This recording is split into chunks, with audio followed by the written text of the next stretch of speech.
ملګرو ملتونو کارپوهان د ځینو رسنیو د ناسمو معلوماتو خپرولو اندېښمن کې یو.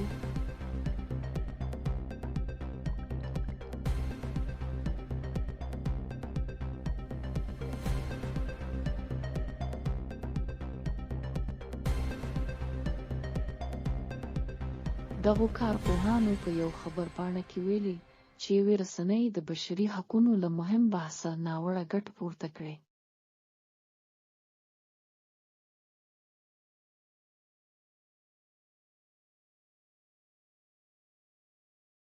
ملګرو ملتونو په دغو کارپوهانو کې چې دا اندېښنې په ډاګه کړې، ریچارډ بینټ هم شامل دی.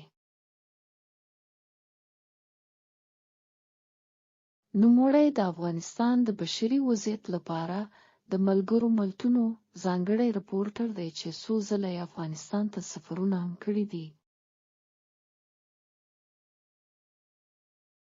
ملګرو ملتونو په خپره شوې اعلامیه کې راغلي، موږ په ژوره خواشیني کې یو چې د افغانستان انټرنیشنل په نامه یوې رسنۍ د بشري حقونو په شورا کې د افغان ښځو او نجونو د حقونو په اړه له یوه مهم بحث څخه ناوړه ګټه پورته کړه.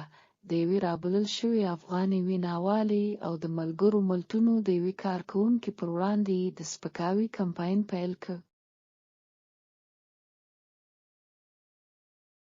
افغانستان انټرنیشنل په یوه رپورټ کې ادعا کړې وه چې جنوا کې د بشري حقونو غونډې ته یوه افغانه ګډونواله د شخصي اړیکو په مرسته تللې وه.